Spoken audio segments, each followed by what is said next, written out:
इनकी IT export हमारी total GDP का मुकाबला करने वाली है। मतलब कहाँ खड़े हैं हम यार। तो अगर कैलकुलेशन की जाए, तस्वीर किया जाए कि यार हमारी टोटल जीडीपी का मुकाबला उनकी सिर्फ आईटी एक्सपोर्ट करेगी। भाई आप एक ही चीज़ है। अस्सलाम वालेकुम, नमस्ते, सत श्री अकाल। उम्मीद करता हूँ ठीक होंगे, खुश होंगे। दोस्तों जहाँ रहे खुश रहें, माँ बाप का ख्याल करें, क्योंकि माँ बाप है तो सभी मुझे। मैं तारिक नियाज़ी, मेरे साथ मौजूद हैं ओल्ड बॉय फरत, नेक तमन्ना और नेक ख्वाहिशात के साथ कि हमारा आज का और आने वाला दिन खुशियों से भरपूर हो। Simal Sheikh. Hello my YouTube family, कैसे हैं आप लोग? उम्मीद करती हूँ खैरियत से होंगे, जहाँ होंगे खुश होंगे, और जहाँ कहीं भी हैं जल्दी से आए हमारे चैनल को लाइक कमेंट सब्सक्राइब करना नहीं भूलिएगा। बेल के आइकन को ज़रूर प्रेस कीजिएगा ताकि न्यू आने वाली वीडियोस आप तक पहुँचती है। सजेस्ट और कमेंट बनता ही है। बिल्कुल। तो दोस्तों वीडियो की तरफ चलते हैं। वीडियो का टाइटल है top IT cities of India, यानी जहाँ पर बेस्ट सिटीज़ ऑफ इंडिया। तो जहाँ पर आईटी से रिलेटेड ज़्यादा। तो स्टार्ट करते हैं वीडियो।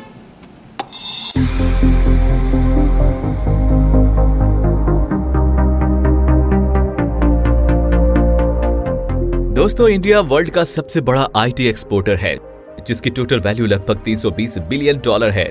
जहां इंडिया का आईटी सेक्टर 1988 में इंडियन जीडीपी में केवल 1.2% कंट्रीब्यूट करता था, अब वही 12% से भी ज्यादा कंट्रीब्यूट करता है।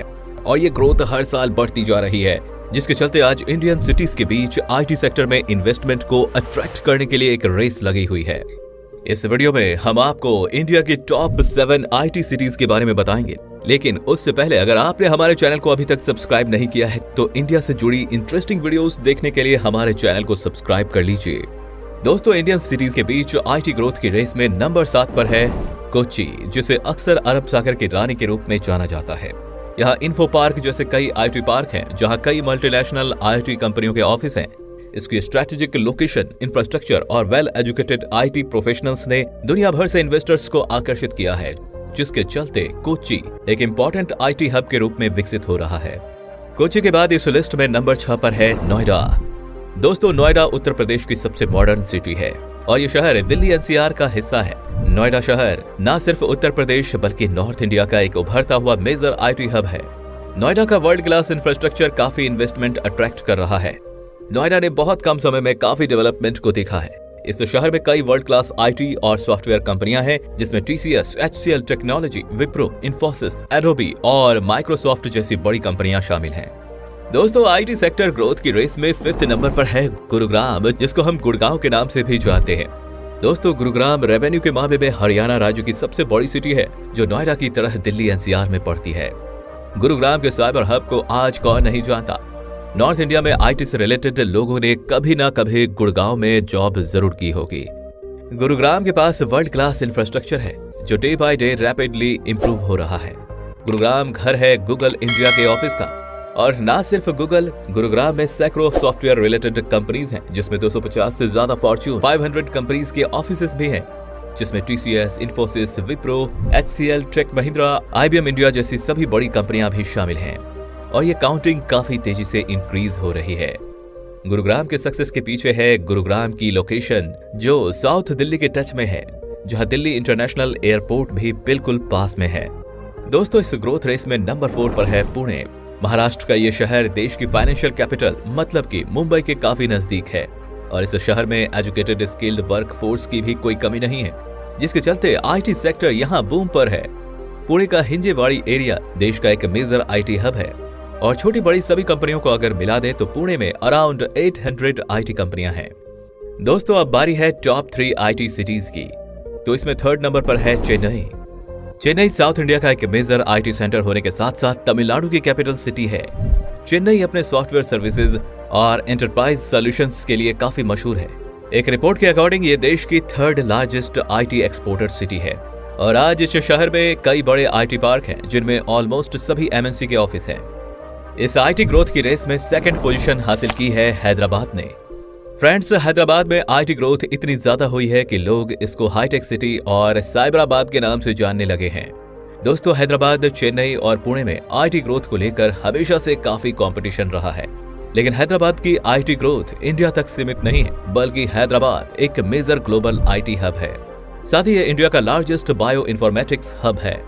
हैदराबाद में आपको एआई और ब्लॉकचेन जैसी नई टेक्नोलॉजी पर ज्यादा वर्क देखने को मिलेगा, जो कि हमारा फ्यूचर होने वाला है। और इस फ्यूचर बेस्ड टेक्नोलॉजी के बेस पर ही देश के दूसरे सबसे बड़े आईटी हब के रूप में हैदराबाद को जाना जाता है। अब बात करें देश की नंबर 1 आईटी सिटी के बारे में, तो वो है बेंगलुरु, जिसको हम सिलिकॉन वैली ऑफ इंडिया भी बोलते हैं। यहाँ हजारों की संख्या में आईटी कंपनियां हैं और बेंगलुरु न सिर्फ इंडिया बल्कि वर्ल्ड में अपनी एक अलग ही पहचान रखता है। एक रिपोर्ट के अकॉर्डिंग अकेला बेंगलुरु ही इंडिया का 38% आईटी एक्सपोर्ट करता है, जिसके चलते बेंगलोर डायरेक्टली 10 लाख लोगों के लिए जॉब क्रिएट करता है। और बात इनडायरेक्ट जॉब्स की हो तो ये शहर 30 लाख से ज्यादा जॉब क्रिएट करता है। दोस्तों, बेंगलुरु को स्टार्टअप कैपिटल ऑफ इंडिया भी कहते हैं, क्योंकि बेंगलुरु ही पूरे देश में 44% इंडियन यूनिकॉर्न स्टार्टअप्स का घर है और विप्रो का सबसे बड़ा हेडक्वार्टर भी बेंगलुरु में है। गूगल, इन्फोसिस, फ्लिपकार्ट, मंत्रा जैसी बड़ी कंपनियों के ऑफिस भी बेंगलुरु में हैं। तो दोस्तों, आपको क्या लगता है आने वाले 5 साल में कौन सी सिटी किस सिटी को ओवरटेक कर सकती है? हमें कमेंट बॉक्स में बताना बिल्कुल भी ना भूलें। और मैं पर्सनली बताऊं तो मुझे गुरुग्राम और नोएडा से काफी उम्मीद है कि वो अपनी जगह टॉप 5 में जल्द बना सकते हैं, क्योंकि दोनों एकदम नई सिटी है और काफी रैपिडली ग्रो कर रही हैं। तो मिलते हैं एक और नई वीडियो में, तब तक आप सब्सक्राइब बटन को प्रेस करना ना भूलें। जनाब, ये थे वो सिटीज़ जहाँ पे आईटी से रिलेटेड ऑफिसेज, आईटी हब है समझो। तो बेंगलुरु तो बहुत ही पहले वीडियोस में देख चुके थे हम कि सबसे आगे बेंगलुरु ही है। बेंगलुरु में इतना ज़्यादा काम हो रहा है, इतने ज़्यादा ऑफिसेज हैं और 38% आईटी एक्सपोर्ट टोटली इंडिया की, और कहाँ पर सिर्फ बेंगलुरु की। तो इससे सिर्फ अंदाज़ा लगाया जा सकता है कि कितना काम हो रहा है बेंगलुरु में। और दूसरी चीज़ ये है कि हैदराबाद भी मुझे लगता है ग्रो करेगा। अच्छा, गूगल के ऑफिस यहाँ हैं, अमेजोन के ऑफिस यहाँ हैं। हमारे यहाँ पे क्या ऑफिस है? हमारे यहाँ, अच्छा हमारे यहाँ की कहानी सुनो। हमारे यहाँ पे अक्सर खबरों में आ रहा होता है, अक्सर यूट्यूबर वीडियो बना रहे होते हैं कि फेसबुक बंद होने वाला है, यूट्यूब बंद होने वाला है, अपना मतलब टिकटॉक में बैन लगने वाला है, यूट्यूब पे ये हो रहा है, वो हो रहा है। तो मतलब है कि हम तो बस सर्विस बंद। अच्छा, पेपाल हमारे यहाँ आज तक यानी इतना ज़्यादा मतलब है कि अलमिया कहते हैं अक्सर लोग कि यार पेपाल मतलब जिससे ही आप कोई भी काम करोगे इंटरनेशनली आईटी से रिलेटेड सॉफ्टवेयर का, किसी अंग्रेज़ के लिए, किसी के लिए भी, तो उसकी पेमेंट का ट्रांसफ़र पेपाल सबसे बड़ा जरिया है। वही हमारे मुल्क में नहीं है यार। मतलब हम कोई अफ्रीका के कोई गांव देहात कबाइल के लोग हैं, मतलब हम कोई सब कबीला हैं, जंगली हैं, हम कपड़े नहीं पहनते, हम क्या लोग हैं कि यार हमारे यहाँ पेपाल काम नहीं कर रहा। मतलब हद है। लोग कहाँ से कहाँ दुनिया पहुँच गई यार। अभी तक हम पेमेंट ट्रांसफ़र के लिए पेपाल के जुगाड़ वो इसलिए नहीं है हमारे पास क्योंकि हमारे पास मोदी जी नहीं है। क्या कह सकते हैं यार, क्या कह सकते हैं। और ये जो 300 से ऊपर बिलियन डॉलर की जो आईटी एक्सपोर्ट है, तो 400 बिलियन तो टोटल हमारे पूरे मुल्क की है। तो इसका मतलब है कि ये हमारा कुछ अरसे में इनकी आईटी एक्सपोर्ट हमारी टोटल जीडीपी का मुकाबला करने वाली है। मतलब कहाँ खड़े हैं हम यार। तो अगर कैलकुलेशन की जाए, तस्वीर किया जाए कि यार हमारी टोटल जीडीपी का मुकाबला उनकी सिर्फ आईटी एक्सपोर्ट करेगी। भाई आप एक ही चीज़ रख सकते हैं, या सिमल को रख लें या पेपाल को रख लें। चले भाई, पेपाल घुमा दी इन्होंने बात। पेपाल को ले आते हैं, सीरियस बात पेपाल को ले आते हैं, फिर सिमल को मिस कॉल देंगे, खुद आ जाएगी। इतनी सीरियस बात हो रही थी, बीच में घुमा दी। तो और क्या है, इतना वो मैं देख रही थी नियाज़ी साहब को, आप क्या बोलेंगे। चले आप क्या बोलेंगे, आप तो बताइए। मैं तो कुछ नहीं बोलूँगी, मैं तो ये कहूँगी, मैं इनके सवाल का जवाब देना चाहूँगी। मुझे लगता है हैदराबाद भी मेरे ख्याल से थोड़ा ग्रो करेगा। हाँ, मुझे लगता है कि हैदराबाद भी जाएगा, क्योंकि उन्होंने गुड़गांव और क्या बोला था, नोएडा ना। हाँ, और नोएडा और गुड़गांव अभी न्यू यानी कि अपडेट हुआ है वो बहुत ज़्यादा, मतलब नए सिटीज़ हैं। हाँ, तेजी से अपडेट हुआ है, न्यू सिटीज़ है। लेकिन अब देखें, वो जो सिटी आपको दिखाया वो लग रहा था न्यू सिटीज़ है, इतना ज़्यादा अपडेट हो चुका है वो भी। अच्छा, आपके साहबजादे भी आईटी से रिलेटेड है मेरे ख्याल में। हाँ, वो भी बल्कि जाने का है उसका प्रोग्राम, वो बता रहा था।